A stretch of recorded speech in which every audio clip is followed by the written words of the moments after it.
आइज़िया chapter 64, 65, 66 हम पढ़ेंगे Kings James version में से। आइज़िया 64, 65, 66 इंग्लिश में पढ़ेंगे किंग्स जेम्स वर्शन में, बाद में पढ़ेंगे हिंदी BSI बाइबल में से। आइए पवित्र आत्मा हमारी सहायता करो। ये वचन बिल्कुल नामुमकिन है आपके बिना समझना। बस आप जब जो बताएंगे, जो सिखाएंगे, वो हम समझ पाए, ऐसा अनुग्रह कर दीजिए। हमारी समझ खोल दीजिए ताकि हमारा नाश ना हो जाए। परमेश्वर का वचन कहता है अज्ञानता के कारण मेरी प्रजा का नाश होता है। हालेलुया। अज्ञानता ही के कारण हम पाप में, अशुद्ध कामों में पड़ जाते हैं। अज्ञानता के कारण मसीह विरोधी हम बन जाते हैं। अज्ञानता ही बड़ी बात है खुदा परमेश्वर कि हमें गड्ढे में, फंदे में गिरा देती है। अज्ञानता के ना होने से, ज्ञानी होने से हम बचा लिए जाएंगे। पवित्र आत्मा अपने अनुग्रह को हम में बढ़ा, हमें ज्ञानी बना। ये वचन के भेद, रहस्य हम ठीक तरह से अपने लाइफ में इस्तेमाल करें। ऐसे ईश्वरीय योजना, रचना हमारे जीवन में इन वचनों को बना कर दे। हमारी पर्सनालिटी बना इन वचनों के अनुसार। हम हर समय, हर पल इन वचनों के दायरे में चले। ऐसा अनुग्रह का आत्मा हम में इन वचनों को फिट एंड फिक्स कर दे हमारे अंदर। नासरी यीशु मसीह के नाम में मांगते हैं, सुन और कबूल कर मेरे पिता। आमीन, आमीन, आमीन। Chapter 64, Prayer for the illustration of God's power and complaint of the church. First verse say, Oh, that thou wouldest read the heavens, that thou wouldest come down, that the mountains might flow down at thy presence, as when the melting fire burneth, the fire causeth the waters to boil, to make thy name known to thine adversaries, that the nations may tremble at thy presence. When thou didst terrible things which we looked not for, thou camest down, the mountains flowed down at thy presence. For since the beginning of the world, men have not heard nor perceived by the ear. मैं आपको 3 वचन को याद दिलाना चाहती हूँ। 3 यानी number 1, number 2, number 3 वचन। ओके, हिंदी में जब पढ़ेंगे, अगर आपको हिंदी भाषा में समझ आती है तो आप क्या करना है, इंग्लिश का वचन पढ़ना शुरू करते हैं ना, तभी आप इंग्लिश में आप नहीं जानना चाहते, कुछ समझ नहीं पाते हैं, कोई परवाह नहीं। आप हिंदी बाइबल में वही अध्याय को खोल के बैठ जाइए। ओके, मैं पढ़ रही हूँ, आप हिंदी में पढ़ रहे हैं, मैं इंग्लिश में पढ़ रही हूँ। आप लगातार साथ चलने से जो बातें इंग्लिश में मैं आपको बता रही हूँ वो भी आपको मिल जाएगी। फिर जब हिंदी में पढ़ेंगे तो वो भी बातें आपको मिल जाएगी। हालेलुया।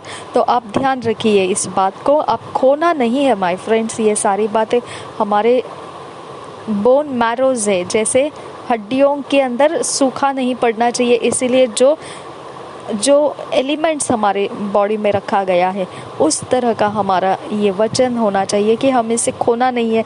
ये हम में नमी बनाए रखता है। ओके, तो ये देखिए क्या है, एट दाई प्रेजेंस। ओके, दूसरे वचन में भी क्या है, एट दाई प्रेजेंस, और तीसरे वचन भी क्या है, एट दाई प्रेजेंस। यानी उपस्थिति जब परमेश्वर की आती है, आपका फिजिकल एटमॉस्फेयर आप भाप सकते हैं कुछ चेंज हो रहा है। कैसा अनुग्रहकारी परमेश्वर है जिसने सारी सृष्टि को बनाया है। हालेलुया। जिसने सारा जगत, सारी सृष्टि की रचना की है, वो जब उसकी उपस्थिति आ जाती है, उसकी उपस्थिति कौन लाता है, उसके स्वर्गदूत लेकर आते हैं।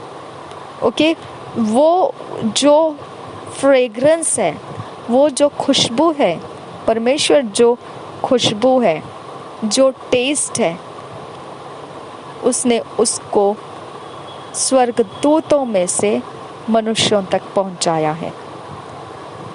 ओके, हमारा सामना परमेश्वर डायरेक्ट नहीं करता है। परमेश्वर आगे स्वर्गदूत रखता है और उसका अपना खुद का प्रभाव, जो परमेश्वर का खुद का प्रभाव है, वो स्वर्गदूत में से वो रिलीज करता है हमारे तक। तो जरिया स्वर्गदूत बनाता है वो खुद को मनुष्यों तक पहुंचाने का। हालेलुया। जब भी स्वर्गदूत हमारे यहाँ मौजूद हो जाते हैं, आपको फ़र्क महसूस होने लगता है, फ़र्क हो जाता है। या तो आपको फीलिंग्स में फ़र्क आ जाएगा, या फिर आपको एटमॉस्फेयर में चंगाइयाँ हो रही है, भविष्यवाणियाँ निकलने लगी है, बहुत सारा वचनों का ज्ञान आने लगा है।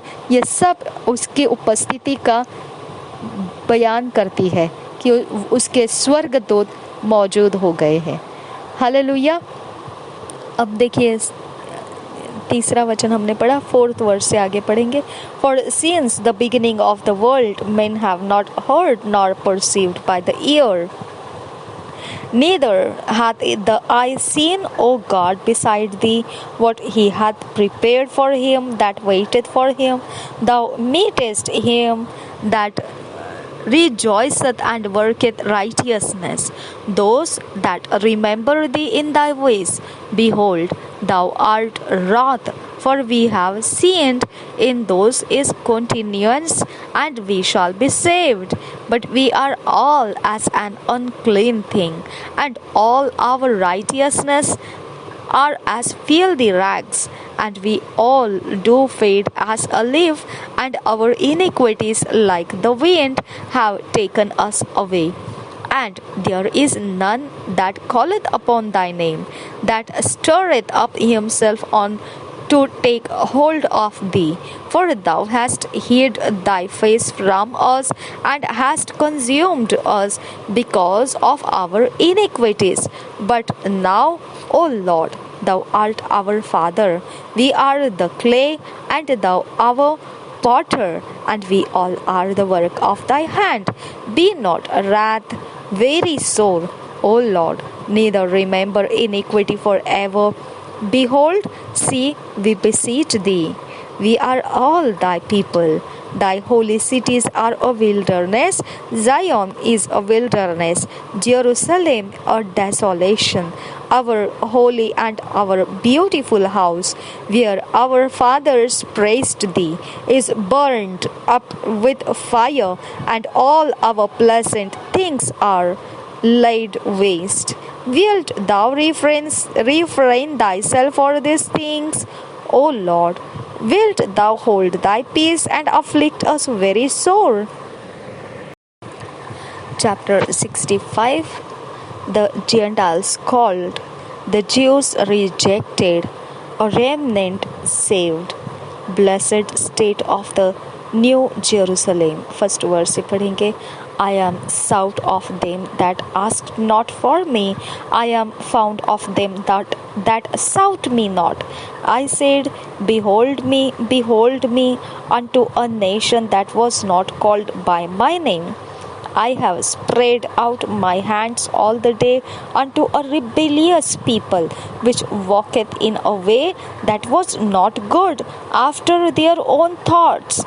A people that provoketh me to anger continually to my face, that sacrificeth in gardens, and burneth incense upon altars of brick, which remain among the graves, and lodge in the monuments, which eat swine's flesh, and broth of abominable things is in their vessels, which say, stand by thyself, come not near to me, for I am holier than thou. These are a smoke in my nose, a fire that burneth all the day. Behold, it is written before me, I will not keep silence, but will recompense, even recompense into their bosom. your iniquities and the iniquities of your fathers together, saith the Lord, which have burned incense upon the mountains and blasphemed me upon the hills. Therefore will I measure their former work into their bosom. Thus saith the Lord, as the new wine is found in the cluster, and one saith, destroy it not, for a blessing is in it. So will I do for my servants' sakes, that I may not destroy them all. And I will bring forth a seed out of Jacob and out of Judah, an inheritor of my mountains, and mine elect shall inherit it. And my servants shall dwell there, and Sharon shall be a fold of flocks, and the valley of Achor a place for the herds to lie down in, for my people that have sought me. But ye are they that forsake the Lord, that forget my holy mountain, that prepare a table for that troop, and that furnish the drink offering unto that number. Therefore will I number you to the sword, and ye shall all bow down to the slaughter, because when I called, ye did not answer, when I spake, ye did not hear, but did evil before mine eyes, and did choose that wherein I delighted not. Therefore thus saith the Lord God, behold, my servants shall eat, but ye shall be hungry. Behold, my servants shall drink, but ye shall be thirsty. Behold, my servants shall rejoice, but ye shall be ashamed. Behold, my servants shall sing for joy of heart, but ye shall cry for sorrow of heart, and shall howl for vexation of spirit. And ye shall leave your name for a curse unto my chosen, for the Lord God shall slay thee, and call his servants by another name, that he who blesseth himself in the earth shall bless himself in the God of truth, and he that sweareth in the earth shall swear by the God of truth, because the former troubles are forgotten, and because they are hid from mine eyes. For behold, I create new heavens and a new earth, and the former shall not be remembered, nor come into mind.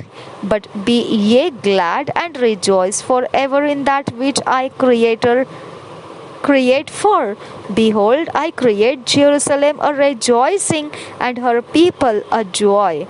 And I will rejoice in Jerusalem, and joy in my people, and the voice of weeping shall no more heard in her, nor the voice of crying. There shall be no more thence an infant of days, nor an old man that hath not filled his days. For the child shall die 100 years old, but the sinner being 100 years old shall be accursed. And they shall build houses and inhabit them. They shall plant vineyards and eat the fruit of them. They shall not build and another inhabit. They shall not plant and another eat. For as the days of a tree are the days of my people, and mine elect shall long enjoy the work of their hands. They shall not labor in vain, nor bring forth for trouble. For they are the seed of the blessed of the Lord, and their offspring with them. And it shall come to pass that before they call, I will answer, and while they are yet speaking, I will hear. The wolf and the lamb shall feed together, and the lion shall eat straw like the bullock, and dust shall be the serpent's meat. They shall not hurt nor destroy in all my holy mountain, saith the Lord. Chapter 66. God will be served in humble sincerity. The faithful comforted, God's severe judgments against the wicked. First verse.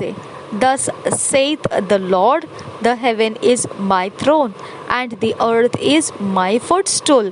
Where is the house that ye build unto me, and where is the place of my rest?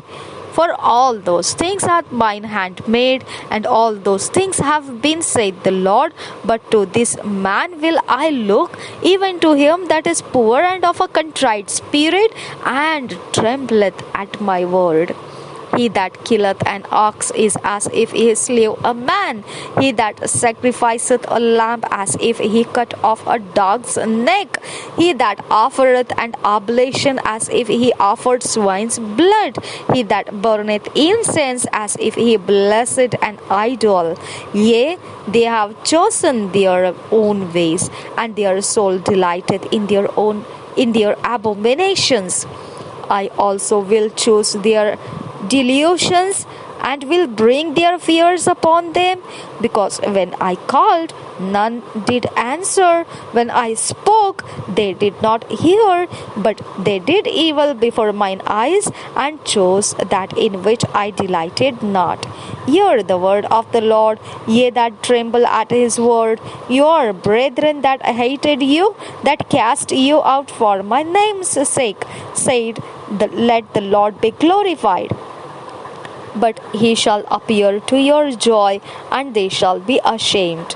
A voice of noise from the city, a voice from the temple, of voice of the Lord, that rendereth recompense to his enemies.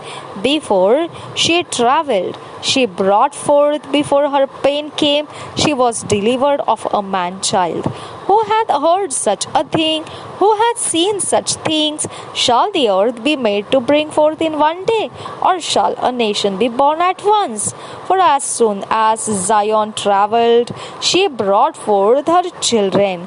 Shall I bring to the birth, and not cause to bring forth, saith the Lord? Shall I cause to bring forth, and shut the womb, saith thy God? Rejoice ye with Jerusalem, and be glad with her, all ye that love her. Rejoice for joy with her, all ye that mourn for her, that ye may suck and be satisfied, and with the breasts of her consolations, that ye may milk out and be delighted with the abundance of her glory. For thus saith the Lord, behold, I will extend peace to her like a river, and the glory of the Gentiles like a flowing stream.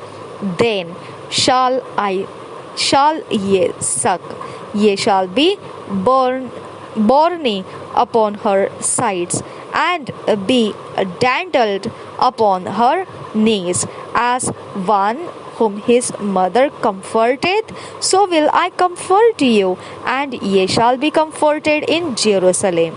And when ye see this, your heart shall rejoice, and your bones shall flourish like an herb. And the hand of the Lord shall be known toward his servants, and his indignation toward his enemies. For behold, the Lord will come with fire, and with his chariots like a whirlwind, to render his anger with fury, and his rebuke with flames of fire. For by fire and by his sword will the Lord plead with all flesh, and the slain of the Lord shall be many. They that sanctify themselves and purify themselves in the gardens behind one tree in the midst, eating swine's flesh and the abomination, and the mouse shall be consumed together, saith the Lord. For I know that their works and their thoughts. It shall come that I will gather all nations and tongues, and they shall come and see my glory. And I will set a sign among them, and I will send those that escape of them unto the nations, to Tarshish, Pul, and Lud, that draw the bow, to Tubal and Javan, to the isles afar off, that have not heard my fame.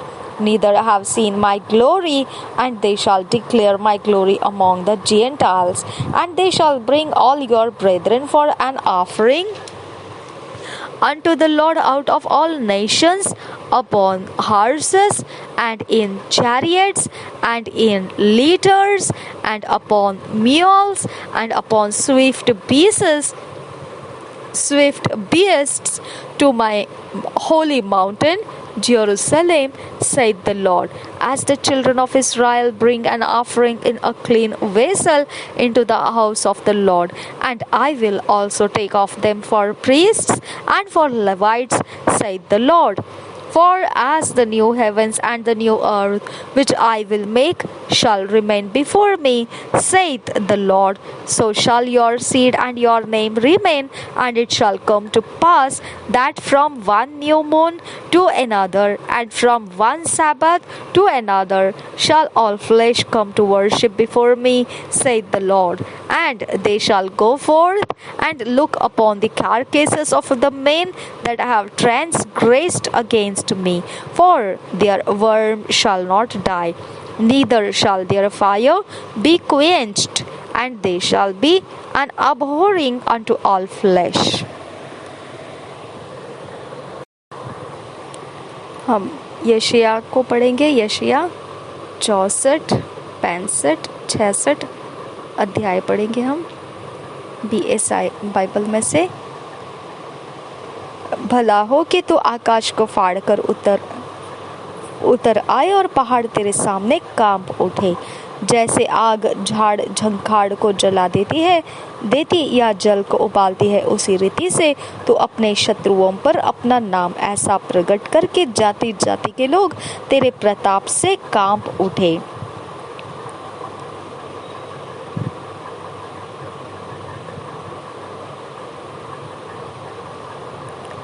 जब तूने ऐसे भयानक काम किए जो हमारी आशा से भी बढ़कर थे, तब तू उतर आया, पहाड़ तेरे प्रताप से कांप उठे।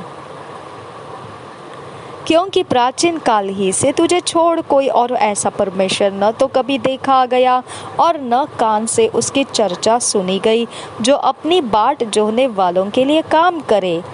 तू तो उन्हीं से मिलता है जो धर्म के काम हर्ष के साथ करते और तेरे मार्गों पर चलते हुए तुझे स्मरण करते हैं। देख, तू क्रोधित हुआ था क्योंकि हमने पाप किया। हमारी यह दशा तो बहुत समय से है, क्या हमारा उद्धार हो सकता है? हम तो सबके सब अशुद्ध मनुष्य के से हैं और हमारे धर्म के काम सबके सब मैले चिथड़ों के समान है। हम सबके सब पत्ते के समान मुरझा जाते हैं और हमारे अधर्म के कामों ने हमें वायु के समान उड़ा दिया है। हालेलुया। ये है बात उपद्रव और क्लेश का।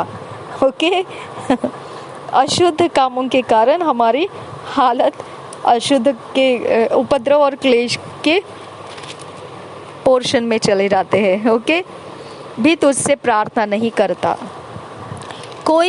कोई भी तुझसे प्रार्थना नहीं करता, न कोई तुझसे सहायता लेने के लिए चौकसी करता है कि तुझसे लिपटा रहे, क्योंकि हमारे अधर्म के कामों के कारण तूने हमसे अपना मुंह छिपा लिया है और हमें हमारी बुराइयों के वश में छोड़ दिया है। हालेलुया। जब आप बोलते हैं ना मैं प्रार्थना नहीं कर पाता हूँ, ओके जब आप बोलते हैं कि मैं आराधना नहीं कर पा रहा है, मैं प्रार्थना नहीं कर पा रहा है, तो वो क्या है? क्योंकि हमारे अधर्म के कामों के कारण तूने हमसे अपना मुंह छिपा लिया है और हमें हमारी बुराइयों के वश में छोड़ दिया है कि जाओ करो बुराइयाँ, जाओ तुमको पसंद है ना बुराई करना, जाओ करो। ओके तो हमने क्या करना है? पश्चाताप करना है अपने बुराइयों का और परमेश्वर से माफ़ी मांगना है, और फिर परमेश्वर का आत्मा दोबारा हमारे अंदर काम करना शुरू हो जाता है। आमीन। 8 वचन से आगे, तो भी है यहोवा तू हमारा पिता है, देख हम तो मिट्टी है और तू हमारा कुम्हार है, हम सबके सब तेरे हाथ के काम है। इसलिए है यहोवा अत्यंत क्रोधित न हो और अनंत काल तक हमारे अधर्म को स्मरण न रख। विचार करके देख, हम तेरी विनती करते हैं, हम सब तेरी प्रजा है। देख तेरे पवित्र नगर जंगल हो गए, सियोन सुनसान हो गया है, यरूशलेम उजड़ गया है। हमारा पवित्र और शोभायमान मंदिर, जिसमें हमारे पूर्वज तेरी स्तुति करते थे, आग से जलाया गया और हमारी मनभावनी वस्तुएं सब नष्ट हो गई है।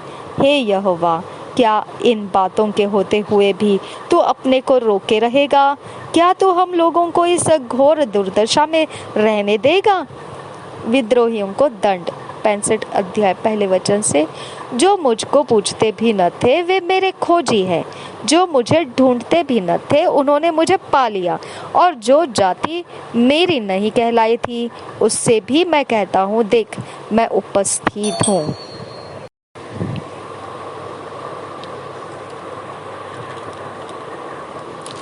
और एक बार पढ़ेंगे। जो मुझको पूछते भी न थे वे मेरी खोजी है, जो मुझे ढूंढते भी न थे उन्होंने मुझे पा लिया। और जो जाति मेरी नहीं कहलाई थी उससे भी मैं कहता हूँ, देख मैं उपस्थित हूँ। मैं एक हठीली जाति के लोगों की ओर दिन भर हाथ फैलाए रहा, जो अपनी युक्तियों के अनुसार बुरे मार्गों में चलते हैं। हालेलुया। ऐसे लोग जो मेरे सामने ही बारियों में बलि चढ़ा चढ़ा कर और ईंटों पर धूप जला जला कर मुझे लगातार क्रोध दिलाते हैं, ये कब्र के नीचे बैठते और छिपे हुए स्थानों में रात बिताते, जो सुअर का मांस खाते और घृणित वस्तुओं का रस अपने बर्तनों में रखते, जो कहते हैं हट जा, मेरे निकट मत आ, क्योंकि मैं तुझसे पवित्र हूँ। ये मेरी नाक में धुएं वह उस आग के समान है जो दिन भर जलती रहती है। देखो यह बात मेरे सामने लिखी हुई है, मैं चुप न रहूँगा, मैं निश्चय बदला दूंगा, वरन तुम्हारे पुरखाओं के भी अधर्म के कामों का बदला तुम्हारी गोद में भर दूंगा, क्योंकि उन्होंने पहाड़ों पर धूप जलाया और पहाड़ियों पर मेरी निंदा की है।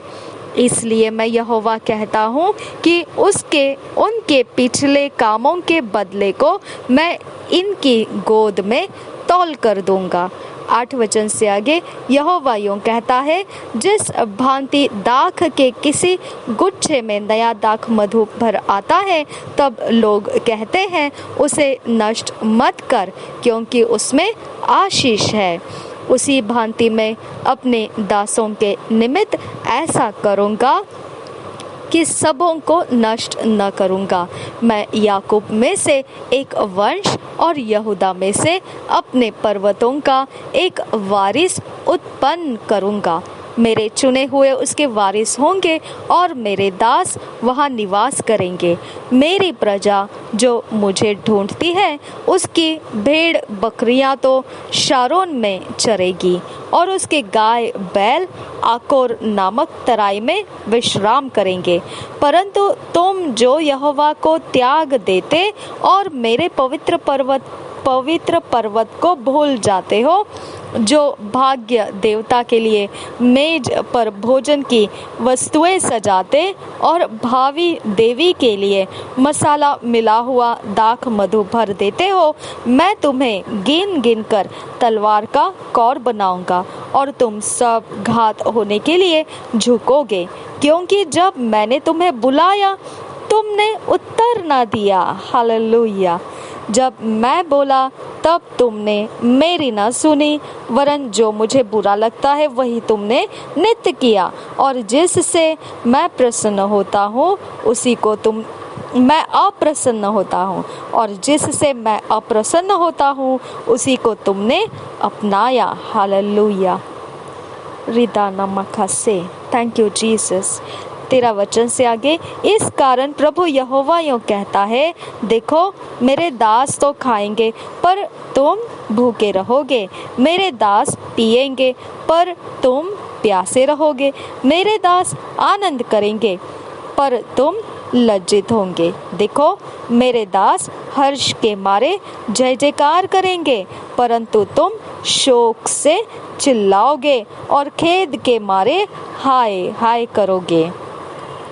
मेरे चुने हुए लोग तुम्हारी उपमा देख देकर शाप देंगे और प्रभु यहोवा तुझको नष्ट करेगा, परंतु अपने दासों का दूसरा नाम रखेगा।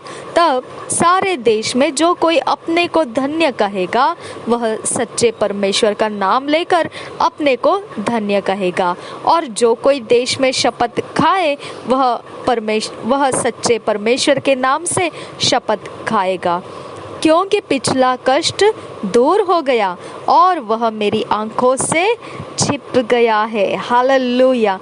ये जो वचन यहाँ पर है ये 13 वर्स से लेकर 16 वर्ष तक मसीहों के बारे में है। ये जो यहाँ से शुरू किया, परमेश्वर हमारे बारे में ये कहता है, हमको कहता है कि हम उसके दास हैं और हमारे साथ कोई घटी नहीं है। ये अन्य जाति के लोग देखेंगे। हालेलुया। हम अगर भूखे प्यासे भी रहेंगे तो भी हम जय जयकार करेंगे, हम परमेश्वर के आनंद में रहेंगे। आमीन। हम शोक नहीं करेंगे। हालेलुया। हम निराश नहीं रहेंगे। हालेलुया। हर जगह हम चीखेंगे, चिल्लाएंगे और परमेश्वर को धन्यवाद करते हुए जिएंगे। और हमारा नाम अभी क्या बन गया है?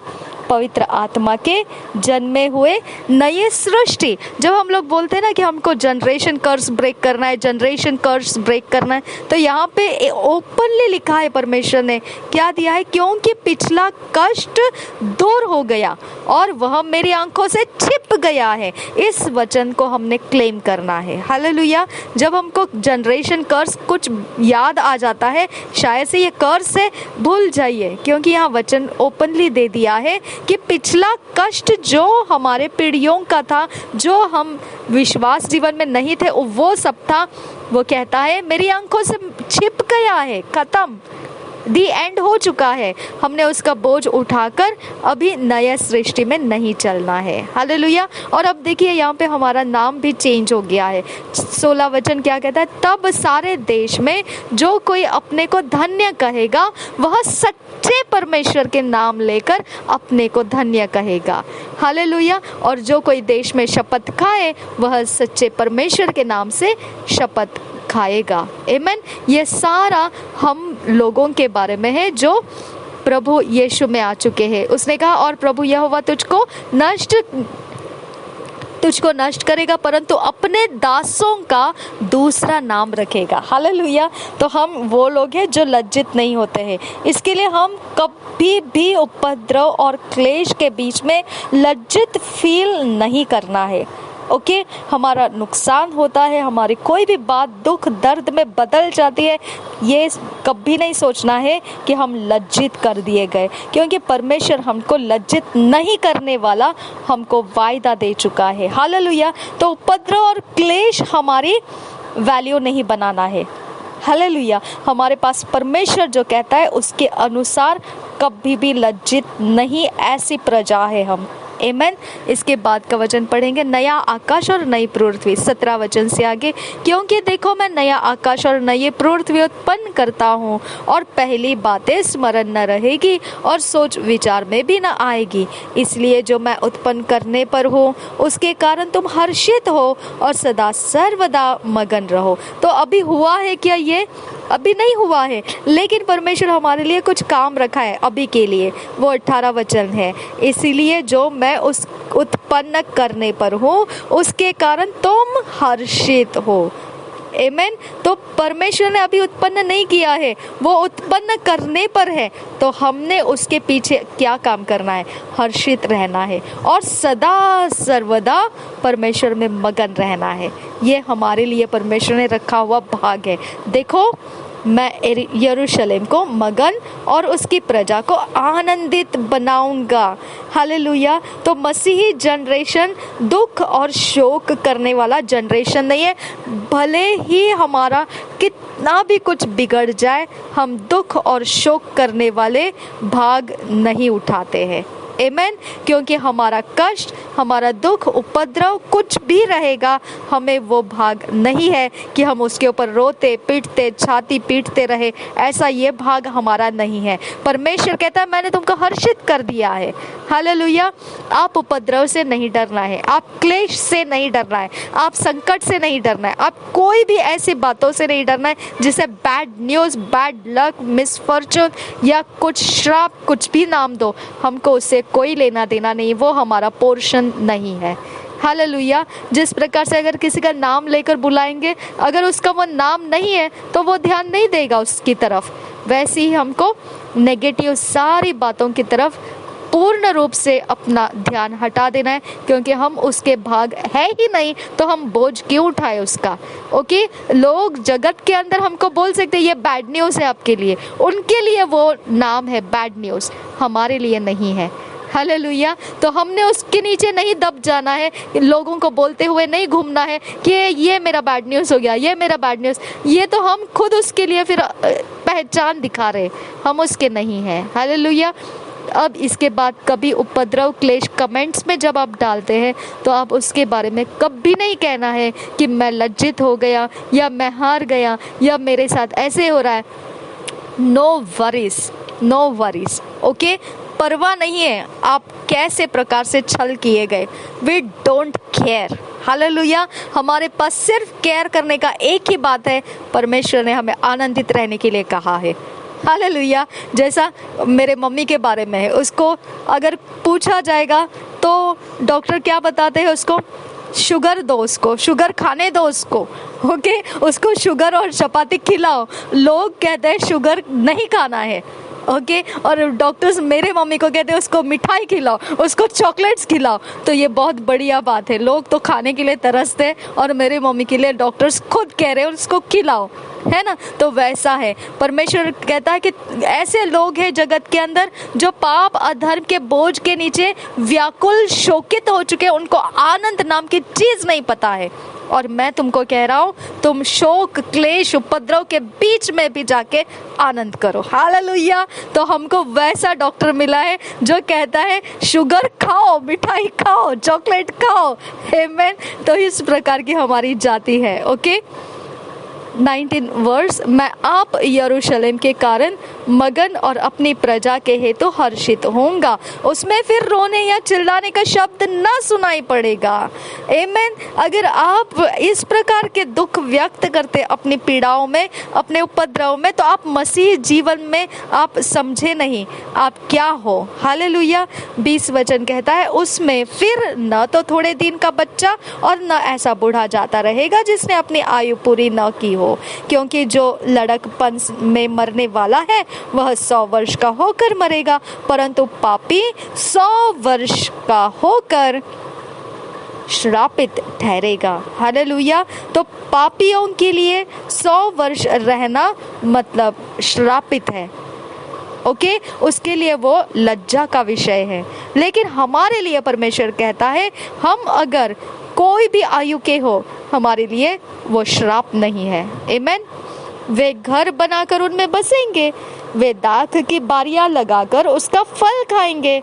ऐसा नहीं होगा कि वे बनाए और दूसरे बसे, या वे लगाए और दूसरे खाए, क्योंकि मेरी प्रजा की आयु वृक्षों की सी होगी और मेरे चुने हुए अपने कामों का पूरा लाभ उठाएंगे। उनका परिश्रम व्यर्थ न होगा, न उनके बालक घबराहट के लिए उत्पन्न होंगे, क्योंकि वे यहोवा के धन्य लोगों के वंश ठहरेंगे। तो ये मसीहत की पहचान है माय डियर फ्रेंड्स। ओके, इस पहचान को हम नहीं खोना है, क्योंकि वे यहोवा के धन्य लोगों का वंश ठहरेंगे और उनके बाल बच्चे उनसे अलग न होंगे। हालेलुया।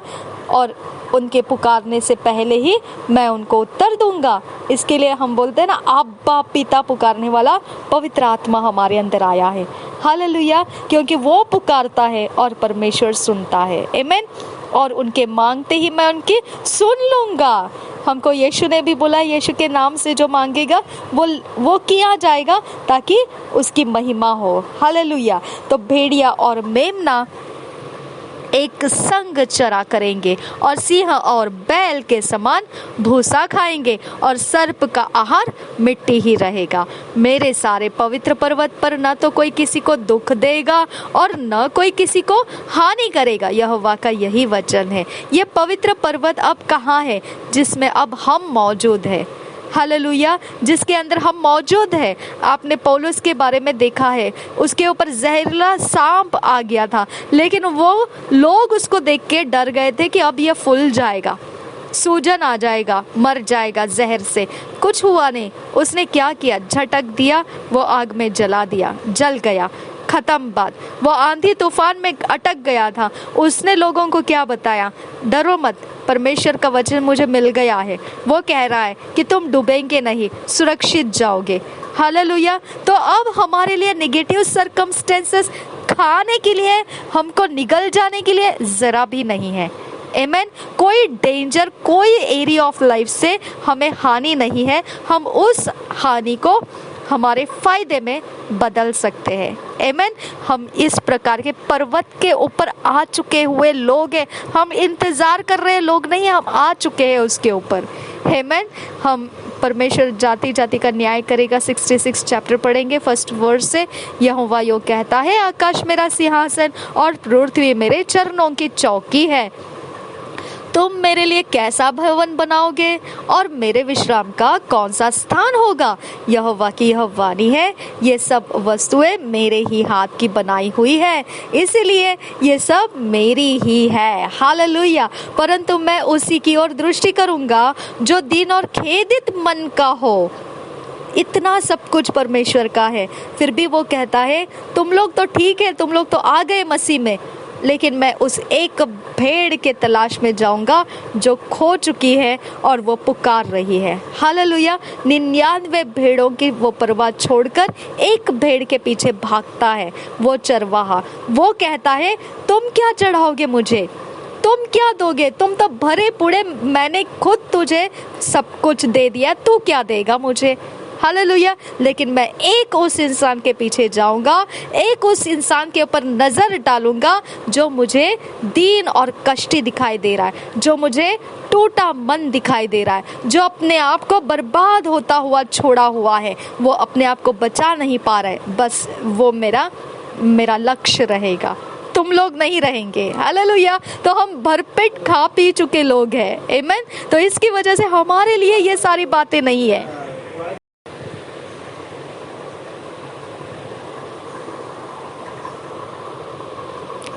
यहोवा की यह वाणी है, ये सब वस्तुएं मेरे ही हाथ की बनाई हुई है, इसलिए ये सब मेरी ही है। परंतु मैं उसी की ओर दृष्टि करूंगा जो दीन और खेदित मन का हो और मेरा वचन सुनकर थरथराता हो। बैल का बलि करने वाला मनुष्य के मार डालने वाले के समान है, जो भेड़ का चढ़ाने वाला है वह उसके समान है, जो कुत्ते का गला काटता है। जो अन्न बलि चढ़ाता है वह मानो सूअर का लहू चढ़ाने वाले के समान है, और जो लोबान जलाता है वह उसके समान है जो मूरत को धन्य कहता है।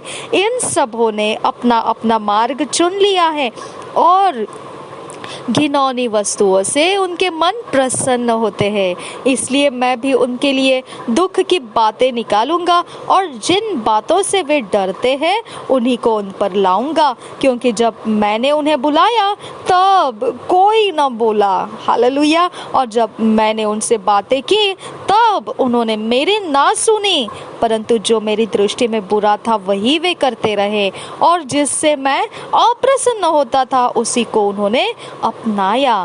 हालेलुया। तो ये बात है जो अन्य जातियों के बीच में परमेश्वर परोस रहा है मेज को।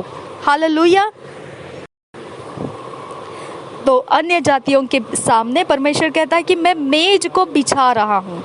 ओके, मेज को बिछा रहा हूँ, इसका मतलब क्या है? वचन परोस रहा है, वचन परोस रहा है, वचनों को दे रहा है, वचनों को दे रहा है। और शत्रु कौन है? शत्रु के सामने मेज बिछा रहा है, शत्रु शैतान है। हालेलुया। तो वो मेज बिछा रहा है, लोगों को बता रहा है।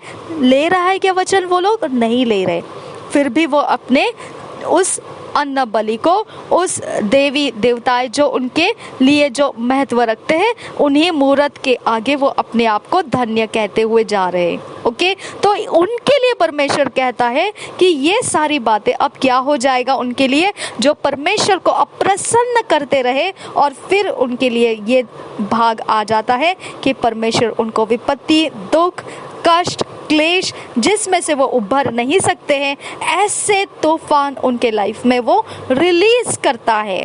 जब आप कमेंट्स में लिखते हैं कि मेरे शत्रु मतलब मुझे उपद्रव करने वाले, दुष्टता करने वाले, सता रहे, ये कर रहे, वो कर रहे, वैसे कर रहे, ऐसे कर, आपको ध्यान रखना है, परमेश्वर का वचन परोसते रहना है उनके सामने।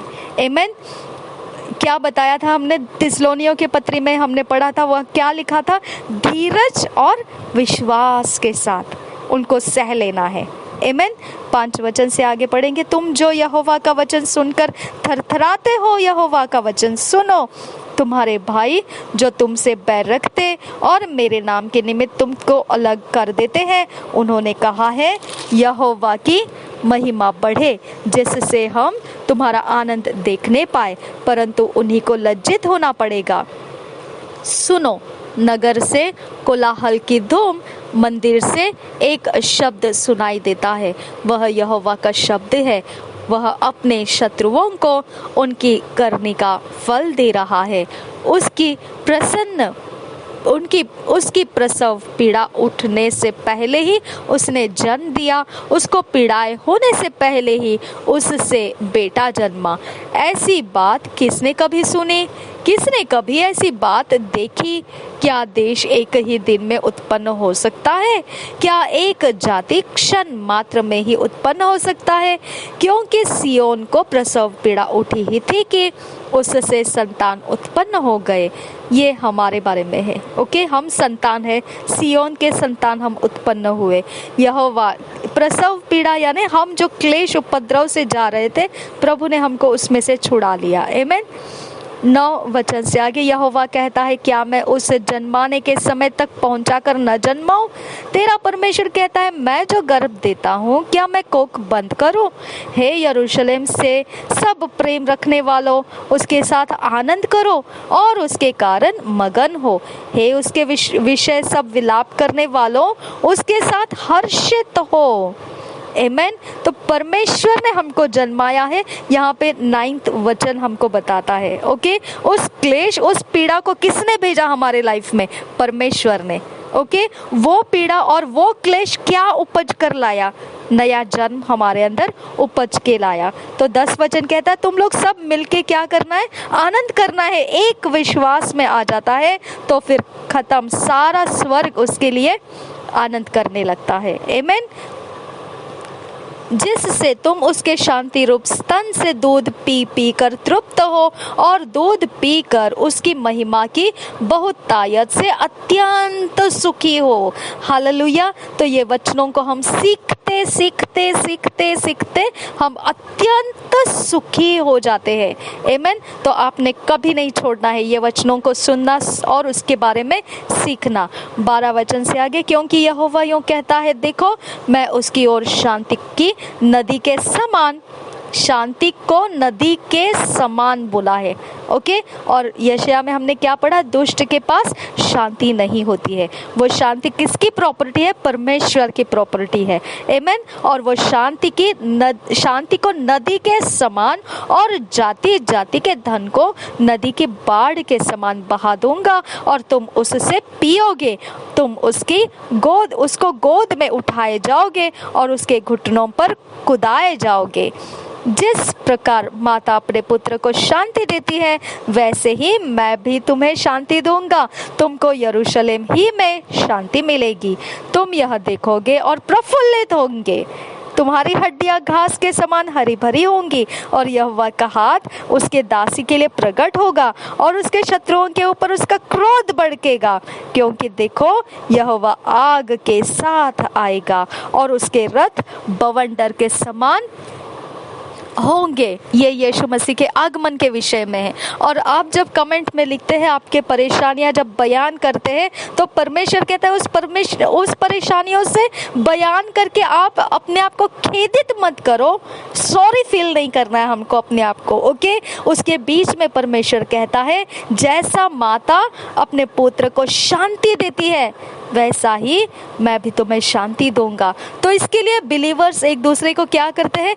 तसल्ली देते हैं। जब आप मुश्किल समय में किसी को अपने प्रॉब्लम्स शेयर करते हैं तो हम लोग क्या बोलते हैं आपके लिए? प्रभु आपकी सहायता करेगा, डोंट वरी, परमेश्वर हमारे साथ है, हम जीतेंगे, हमारा धीरज नहीं टूटना है। ये क्या है? ये शांति है, परमेश्वर ने हमें देने के लिए दिया है। आमीन। तो उसको आप नफरत करते हैं क्योंकि आप पीड़ाओं में रहते हैं, आप मुश्किल में रहते हैं, क्लेश में रहते हैं। आपको चाहिए जल्दी से हमारी सुलझन हो जाए और हम बस अपने सारे पीड़ाओं से आज़ाद हो जाए, लेकिन वो समय तो परमेश्वर का है। हालेलुया। तब तक आपको धीरज और विश्वास में बने रहने का ही आपको हमारे से तसल्ली का जवाब मिलते रहेगा। आमीन। क्योंकि ये परमेश्वर का योजना तरीका है ऐसा। 14वां वचन, तुम यह देखोगे और प्रफुल्लित होंगे, तुम्हारी हड्डियां घास के समान हरी भरी होंगी, और यहोवा का हाथ उसके दासों के लिए प्रकट होगा और उसके शत्रुओं के ऊपर उसका क्रोध भड़केगा। 15 वचन से आगे, क्योंकि देखो यहोवा आग के साथ आएगा और उसके रथ पवंडर के समान होंगे, जिससे वह अपने क्रोध की जलजलाहट के साथ और अपनी चितौनी को भस्म करने वाले आग की लपट से प्रकट करे। हालेलुया। तो ये यीशु मसीह के आगमन का चित्र है, पिक्चर है, क्योंकि यहोवा सब प्राणियों का न्याय आग से और अपनी तलवार से करेगा। और यहोवा के मारे हुए बहुत होंगे। जो लोग अपने को इसलिए पवित्र और शुद्ध करते हैं कि बारियों में जाए और किसी के पीछे खड़े होकर सुअर या चूहे का मांस और अन्य घृणित वस्तुएं खाते हैं, वे एक ही संग नष्ट हो जाएंगे। ध्यान रखिए इस बात का। ओके, तो आप अगर मसीह में है और आप अगर मसीह होने के बावजूद इस प्रकार के अवस्थाओं में अशुद्ध होते काम करके, तो फिर आप भी उसमें शामिल कर जाओगे, क्योंकि पौलुस ने बोल दिया है कि ऐसे अशुद्ध काम करने वाले ये ना समझे कि वो परमेश्वर के राज्य के वारिस होंगे। हालेलुया। तो हमने ऐसे अशुद्ध काम करने के स्वभाव के अंदर नहीं जाना है और ना ही हमने उनके साथ संगति में उनके रीतियों को चलना है। आमीन। क्योंकि उनका डेस्टिनी क्या है? वे एक ही संग नष्ट हो जाएंगे। यहोवा की यही वाणी है, क्योंकि मैं उनके काम और उनकी कल्पनाएं दोनों अच्छी रीति से जानता हूँ, और वह समय आता है जब मैं सारी जातियों और भिन्न भिन्न भाषा बोलने वालों को इकट्ठा करूँगा। आज हम देखते ना, मसीह के अंदर सिर्फ इस्राएली लोग नहीं रहे। इस्राएली की तो एक ही भाषा थी, यहूदी, है ना, लेकिन अब हमारे पास ऐसे मसीह सब जमा हो चुके हैं जो अलग अलग देश, अलग अलग भाषा बोलने वाले इकट्ठे हो चुके हैं। आमीन। और वे आकर मेरी महिमा देखेंगे। हम यीशु को देखते हैं, वो क्या है?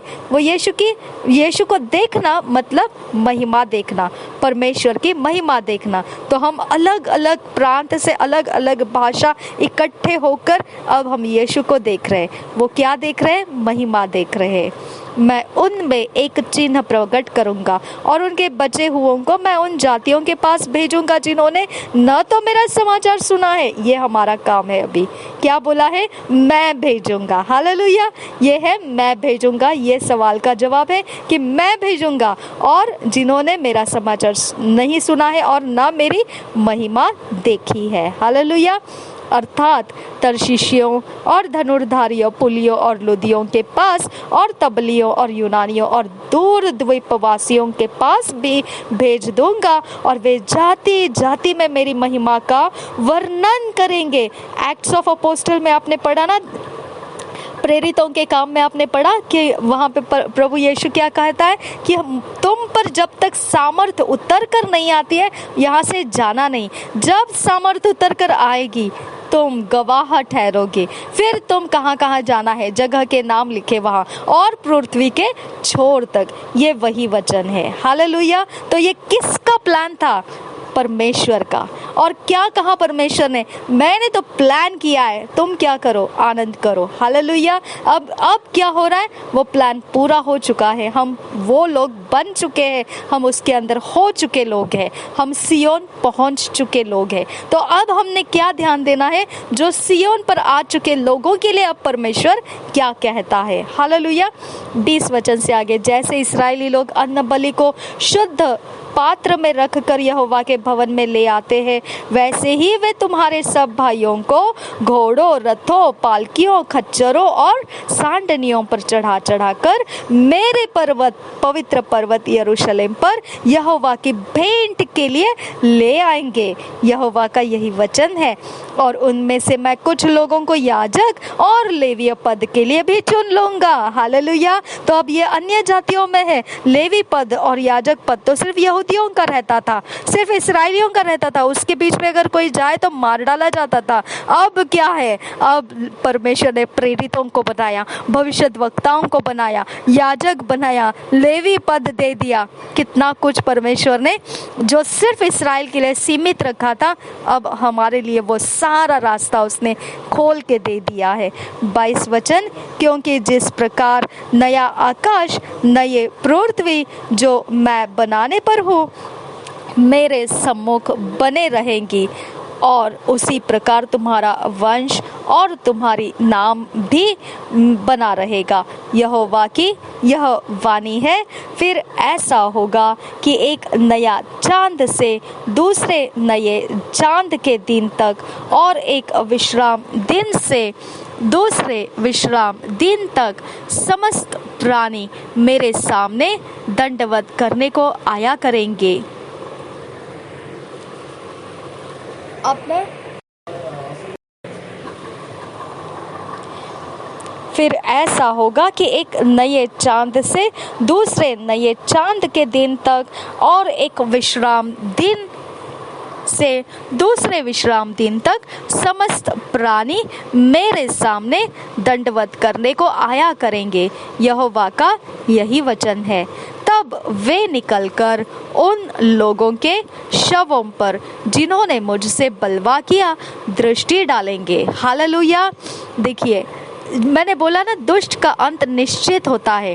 क्या लिखा है? उन लोगों के शवों पर जिन्होंने मुझसे बलवा किया दृष्टि डालेंगे। हालेलुया। ये अंत है दुष्ट का। तो आपको इसके बारे में ध्यान रखना है। आप उपद्रव क्लेश करने वालों से डरना नहीं है। आपने उनके सामने वचन परोसते रहना है। हालेलुया। ताकि वो शत्रु की सुनना बंद करे और परमेश्वर के मेज में वो शामिल हो जाए। आमीन। क्योंकि उनमें पड़े हुए कीड़े कभी न मरेंगे, उनकी आग कभी न बुझेगी। ये है नरक की आग, ओके, जिसके बारे में हम बोलते हैं पीड़ाओं को सहना पड़ेगा। दुष्टता मत करो, इवन मरने के बाद भी आपको उस पीड़ा से जाना ही पड़ने वाला है, वो छूटने वाला नहीं है। ये मत सोचो आप मर जाए तो आप पीड़ा किए, उपद्रव दिए और पीड़ा नहीं आएगी, ऐसा मत सोचिए। आपको वो कहीं ना कहीं आपके लिए रखी हुई ज़मीन है। और सारे मनुष्यों को उनसे अत्यंत घृणा होगी। हालेलुया। सारे मनुष्यों को उनसे अत्यंत घृणा होगी। हालेलुया। तो मसीह में आने का ये सबसे अच्छा समय है। हमने इसको नज़रअंदाज नहीं करना है। जल्दी से हम यीशु मसीह में हो जाना है। आमीन। हम 2 इयर्स का बाइबल रीडिंग प्लान देखेंगे। पवित्र आत्मा, हम आपको बहुत ज़्यादा धन्यवाद करते हैं, आपने वचन हमको सिखा दिए। आपको धन्यवाद करते हैं पवित्र आत्मा कि आप अगर वचन नहीं देते तो हमारा आगे बढ़ना मुश्किल हो जाता। हमारी सहायता आपने सारे वचनों के भेद बता कर हमें सुधार लाया, विश्वास और धीरज को बढ़ाया। इसके लिए तेरा धन्यवाद करते हैं पिता। थैंक यू पवित्र आत्मा। यीशु नाम में तुझे धन्यवाद की प्रार्थना चढ़ाते हैं। सुन और कबूल कर मेरे पिता। आमीन आमीन आमीन। 2 years Bible reading plan. John 6 chapter 15 verse से 21 verse. 2 Kings 1 chapter 2 chapter. 2 years Bible reading plan. 2 साल का बाइबल रीडिंग प्लान। यूहन्ना रचित सुसमाचार 6 अध्याय का 15 वचन से 21 वचन। दूसरे राजाओं की पुस्तक 1 अध्याय और 2 अध्याय। हम इस वचन को अपने अकेले में व्यक्तिगत समय में पढ़ेंगे, जहाँ से हम देखेंगे कि परमेश्वर का आत्मा हमको भेद रहस्य खुल के बताएगा। हालेलुया। और जैसा परमेश्वर हमको रचना करना चाहता है, उस रचना में हमारा सुधार हुआ। 2 साल के अंत में देखेंगे हम परमेश्वर के काम करने के लिए तैयारी के साथ हो जाएंगे। हालेलुया। ऐसा होने के लिए भी परमेश्वर हमें जिद नहीं लगाया है, हमें इंटरेस्टिंग टाइम देता है वो, और वो पवित्र आत्मा देता है। हालेलुया। अनुग्रह का, सच्चाई का, आत्मा का हमने लाभ उठाना है, और निश्चित हमने लाभ उठाना है। प्रभु यीशु मसीह हम सबके साथ बना रहे। आमीन, आमीन, आमीन। पवित्र आत्मा हमें वचनों में फिट एंड फिक्स करते रहे, और हमें परमेश्वर के आत्मा तो अपने मार्गदर्शन में चलाने की हम तुझसे विनती करते हैं। और पिता पवित्र आत्मा हमारा रचना, ईश्वरीय रचना, ईश्वरीय ऑर्डरलीनेस में होने दे। तू हमें ईश्वरीय रचना और ईश्वरीय डिवाइन ऑर्डरलीनेस में लेकर आ। नासरी यीशु के नाम में मांगते हैं पिता, सुन और कबूल कर। आमीन, आमीन, आमीन।